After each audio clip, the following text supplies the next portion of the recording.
Hi guys! MJ here of MJDT Power Tools Trading.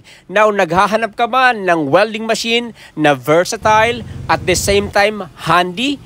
Guys, we have here Fujima Japan and Rylon 200 amperes and 300 amperes inverter welding machine. Kaya guys unahin na nating i-test ang 200 amperes para makita po natin ang kanyang performance.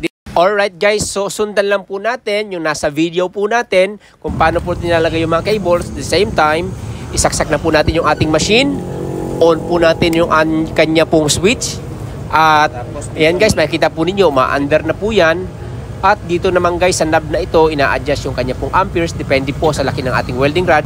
Dito po sa 200 amperes, ang ideal po natin is from 1.6 mm up to 2.4 mm na welding rods guys At the same time, dito, ilagay po natin yung ating negative sa parte malapit sa ating pong wini-welding guys Kaya dito po, makikita po natin yung kanyang performance. At pag nagustuhan nyo guys i-contact nyo lang kami sa aming pong mga numbers na andyan po sa ibaba. At the same time, yung ating pong mga prices ay nakalagay po dyan sa ating comment section. At ito nga guys, ang naging output ng ating pong welding test. Ayan, hanggang sa muli guys Maraming salamat po.